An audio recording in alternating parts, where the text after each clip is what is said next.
Hello and welcome to another episode of the Football is Fixable Alright podcast. And I'm joined with Dan, but no Cess today.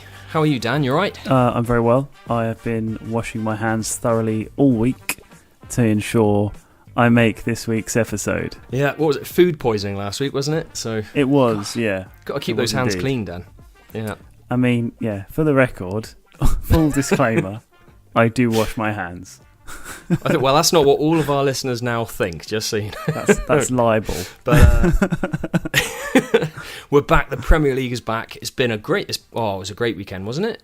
Watching Liverpool Man City lose, that was great. Liverpool have just totally and utterly lost it, haven't they? It's fantastic. But you will not find any bias here with the Arsenal and Man United fan currently leading the episode. No, none at all. I mean, no. You know, to be fair, we predicted this a long time ago, didn't we? We said, you know, we did. Liverpool last year, were they actually as good as Slot will get found out. Well, there goes our Liverpool fan listeners. They've gone.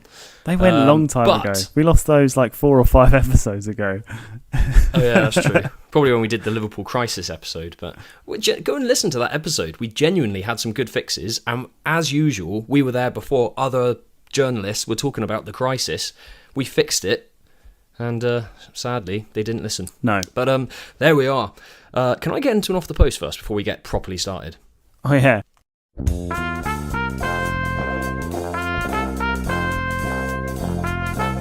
Right, so this week, it's a Man United fan, Dan, just so you know. It's one of your kin. Perfect. I probably know them. So they've said there are 20 Prem teams, and each team plays each other twice. 20 times 2 is 40, but there are only 38 games. How? That was the initial post, right? Amazing. You should see some of the comments. Obviously, they haven't let that guy get away with it, because that is a bit embarrassing. That is awful. And somebody actually put the logic in there, because playing yourself twice doesn't count as a proper way to play in the grander scheme of things. Just in case anyone listening was wondering, why is that? Oh, can you imagine? But one of my favourite comments was, because it was a leap year. Someone else just said, typical Man U fan kind of question. Oh, God. But yeah, there we go. There's my off the post.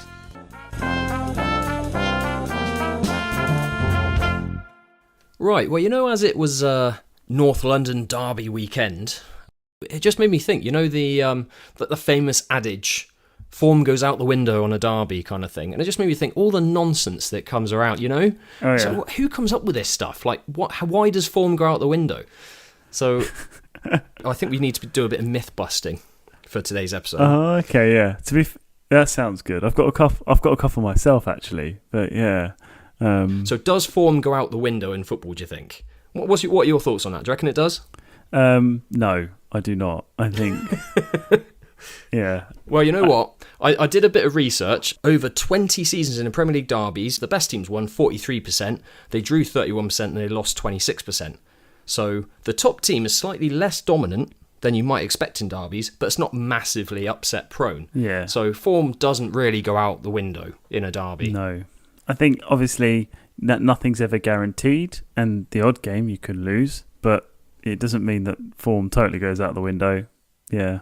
No, I mean, it's emotional, isn't it? You all these derbies, they're a bit more intense, a bit more exciting and stuff. True. So people remember them more, maybe, and you see a few more challenges. But as an Arsenal fan, I can say that in my lifetime, we've normally beat Tottenham wherever we are in the league. They had a few years where, under Pochettino, when they had Kane and Son, and Arsenal going through a phase. But other than that, we know that North London's red, right? Yeah. So I no comment on that one. But in a very similar vein, there's the old classic, in a cup game, anything can happen. Oh yeah, that's a classic, isn't it? Yeah. Can anything happen? Well, no, because there's still going to be 11 versus 11 to start the game. It's the same rules. You're going to have 2 goals on the pitch. Yeah. Same rules. It's the same football team. Like, it's football. It's the same sport. So not anything can happen, can it? So that's one that does my nut in. I don't think we need stats to prove that one. I think that's just a bit illogical, really. Isn't it, yeah. I mean, if you like, let's bring out the stat. In the history of cup games, all games have started with the same rules that football have followed that season. Yeah. There you go. There's a stat for you. Like clichés and myths and all that, where do they come from? It's just bonkers, isn't it? What's that one about the 2-0 is the most dangerous lead? You know, where's that one come from? No, 2-0 is the most dangerous scoreline in football. Yeah, that's it. Yeah. Is it? I thought it was quite comfortable, actually. So is it true? So once again, did a bit of statistical analysis. It turns out, you know what? No. Teams leading 2-0 go on to win around 85-90% of matches, apparently. So when someone says to you, there you go, 2-0 is the most difficult, tell them it's not. Yeah, that is not true. I'm pretty sure more teams have lost from 0-0 than they have from being 2-0 up. Well, also, in terms of leads, do you know what the most dangerous lead actually is? Is 1-0, it turns out. Funny that. There's the one that really grinds my gears, and that's the one, I think maybe because it's been said a lot about Liverpool at the start of the season, where they say, if you're able to win without playing well, that's the sign of champions. Ah, champions. Yeah. Oh, you hear that all the time. I'm pretty sure that teams have been relegated in the past, have won games without playing well. Yeah, but it is the sign of champions, though. So, well, no, I know Cess isn't here, but let's bring Everton into this. So, Leeds beat Everton first game of the season. Leeds were terrible. I mean, does that mean we're expecting a last-minute title charge from Leeds this season? Yeah. Well, also, what is it that Burnley beat Wolves back in? Was it a few weeks back? Burnley don't tend to play well in most games, to be honest, but they beat Wolves. Yeah. Are they going to see a title charge as well? Yeah, can you imagine? Like, they said it about Liverpool like so much at the beginning of the season, and now look at them. Like, you know. Yeah, we were saying this because they were pinching a lot of wins very late on, weren't they? 90-plus minutes and stuff. Oh, it's a sign of champions. It's a sign of champions. No, well, clearly not. Look at them now. Yeah, so that was our last Liverpool listener, if we have any left. But and you know what? I've got one more, because we're going to have to do a whole episode on myth busting by the looks of it. But there's this one, which just made me think for today's episode. The hardest part of football. Have you heard that? Goal scoring goals. You hear Alan Shearer say it all the time. Yeah. Scoring goals. It's the hardest part of football. Keno says it a lot as well. Yeah. And it's just like, is it? And we've kind of grown up on that old adage, and I'm not sure it is anymore, you know? So let's fix the hardest part of football, shall we? Yeah, let's fix that. Right, goal scoring is actually the hardest part of football, Dan. What do you reckon? Well, it's the old adage, isn't it? And everyone's said it since time immemorial. You've mentioned Alan Shearer. So it must be true. Roy Keane used to say it a lot. But I mean, even recently, even as recent as obviously Ronaldo had his big like interview with Piers Morgan, another one, where Ronaldo said, scoring goals, in my opinion, is the hardest thing in football. So even today, despite how the game's changed and developed, apparently it remains the hardest thing. So why do people actually think it is the hardest part? And what AI is telling us is it's because margins are so tiny. You know, one bad touch and the chance is gone. You know, it relies on, you need timing, technique, composure, spatial awareness, body shape, weak foot competence, all this type of stuff. So you can see why. And growing up playing the game, watching the game, you know that scoring goals was always it's the exciting part of football. The goal scorers get the headlines a lot of the time. Maybe the pressure, you could argue, is higher for those positions, but I think there's other people would say that the most pressurised position might be a goalkeeper or something like that. I mean, look at the way the game's played now in general. Like you say, the goalkeeper, like that's one great example, is they now not only have to make a ton of saves, they've got to be really good on their feet, they've got to start the build-up play, they need to have an awareness of like play around them. Like there's so many different factors that they have to now take into account. But I mean, one thing I would say is that chance creation is so key to like patterns of play now, and like everything is very much in little space that's played in spaces now, isn't it? And everyone's got their zones. And well, this is something we've proven in the past, like in this season, in our previous episode this season, we talked about how goals have increased. There's more and more goals now. There's fewer clean sheets, so we're arguing that defending has got worse, which the eye test tells us it has, and also the stats show, defending hasn't been as strong recently. How many great defenders are there when you think of when we were growing up, how many great defenders there were compared to now? In terms of goal scorers now, you've got stats being broken everywhere, not to belittle the great goal scorers of today, like the Mbappes, the Haalands and stuff like that. Obviously Messi and Ronaldo a few years back, the numbers they were getting, but how many goals would you score when the rules were a bit more physical and defenders could do a lot more defensively to you, the stuff we've seen growing up, and then growing up watching the actual great players like Bergkamp. Yeah, of course, obviously, yeah. For me, that's the genius, finding space, being able to create when there's so little. I mean, that's the hardest part of the game, isn't it? Yeah, exactly that. So really, like for me, the most creative roles now, or the most fluid roles, are further back the pitch. That's where the most, I suppose, creative bit comes from, because they're the ones that have got to turn, just nothing into something. Yeah.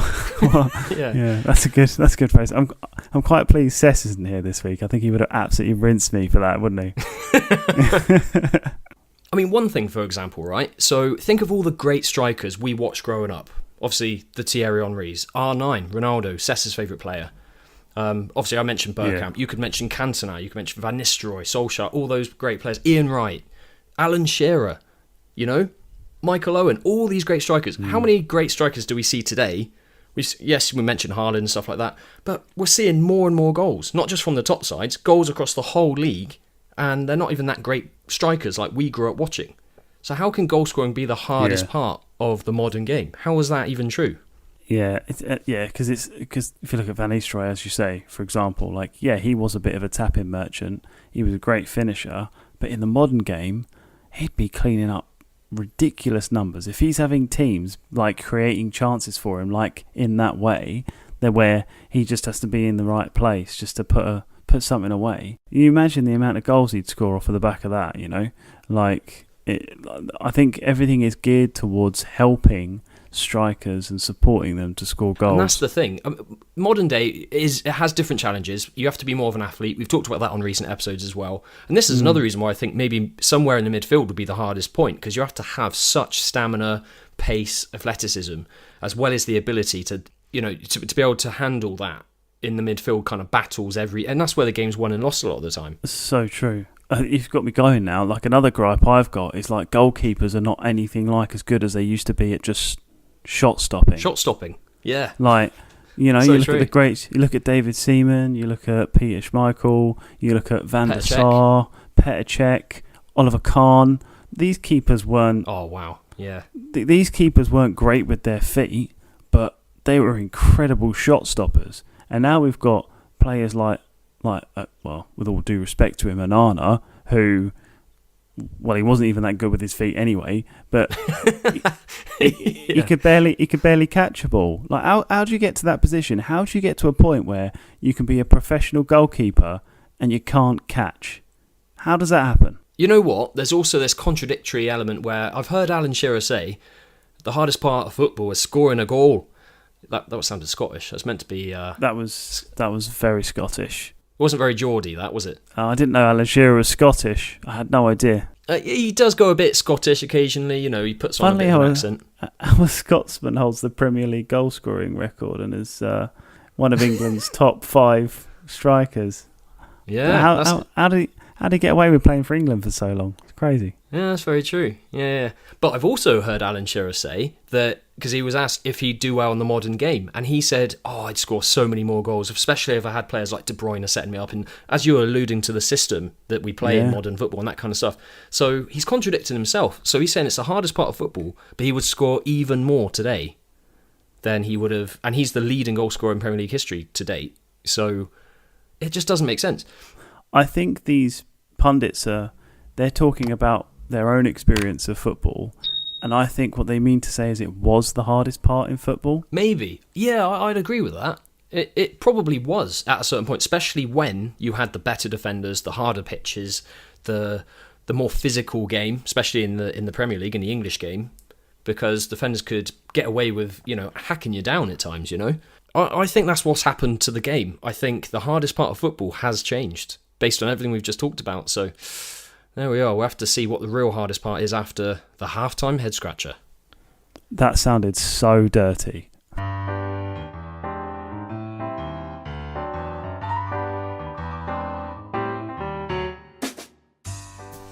Good afternoon. Time for another halftime head scratcher.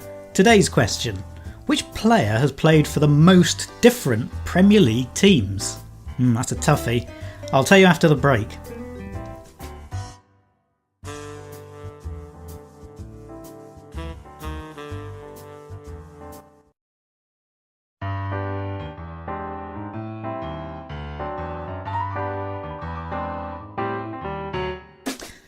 Good afternoon again. Before the break, I asked you about which player it was who's played for the most different Premier League teams. Well, that would be Marcus Bent, who's had 8 different Premier League teams, including Blackburn and Ipswich. Now that's a journey, man.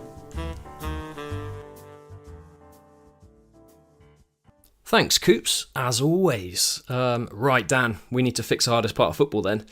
And for me, I think it's somewhere in the midfield. I think if you're being quite open with what the hardest position will be, I think it's going to be a midfield role in the modern game. So in the midfield, that's where most players are, from both teams. So there's going to be very little space a lot of the time. So you have to read the game, you have to try and be able to do your role in very tight spaces. You're going to have to get up the pitch to attack, get back to defend. You've got to put tackles in. You've got to find the creative spaces, get those passes off, chip in with goals. And often they're the players that are covering the most ground as well. So that athletic side of it. I think in the modern game, which is more of an athlete's game anyway, it's probably a midfield role, generally speaking. Would you agree with that? Yeah, I mean, it kind of like that. You look at the fees that players like Caicedo went for, and it kind of follows suit, doesn't it? The money's that's spent Declan on Rice these players. Well. Declan Rice, 105 million. Yeah. The money that's spent on these players, these sort of midfielders, these physical, like whatever you want to call them, pivots, 6s, 8s, whatever. These players, the ones seem to be the most sought after, I think. Yeah, and particularly going on our point about how goal scorers have changed, and really, you get Haaland getting a lot of tap-ins, for example, which he's commented on himself and saying he's happy to be called a tap-in merchant, particularly when he was playing with De Bruyne and, being able to getting just a tap-in in the 6-yard box and stuff like that, getting loads of goals. He does score other goals too, obviously, but when you think of the players in the past that we mentioned earlier in the episode and how they had to create the goals themselves so often, or moments of magic and stuff like that, it really has changed. I think it's moved away from goal scoring. 100%. Like, look at the goal score. Like, you don't really get that many goal scoring number 9s anymore, do you? It's like no, true. A number 9 is more to do with like building up the play, making the right runs, like occupying spaces or whatever. Yeah, maybe just occupying the centre back, dropping in, and then you've got the wingers have changed, haven't they? Because you've got like the Salahs and the Sakas and players like that who are really the goal scoring threats for those teams now. Yeah.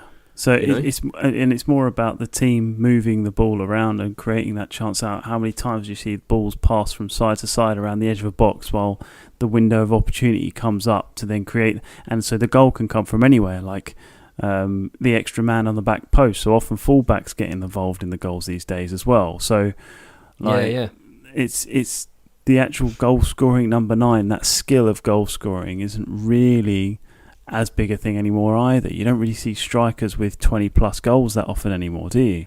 No, true. And the ones that do really only play for the elite sides. Yet we're seeing more goals than we ever have done in the Premier League consistently. Fewer clean sheets.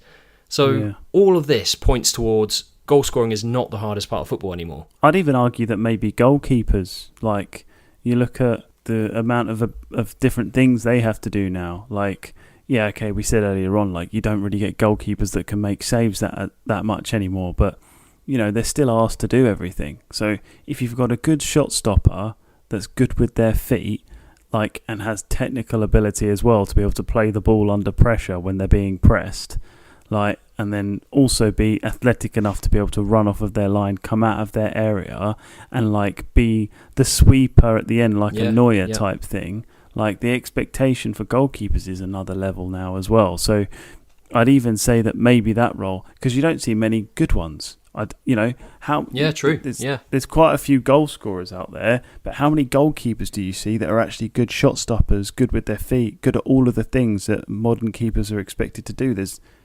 not many. I can barely think of one. Yeah, true.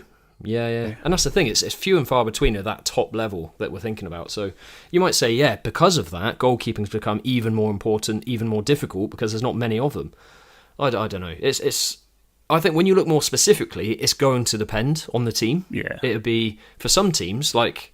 Well, let's take the Amorim system. Like, let's say something let's take up one that I know quite well. Wing backs in that team are so important.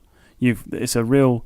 To the system. So in a 3-4-3, you can't just play fullbacks as wing backs. You need really decent attacking players who are also able to defend well.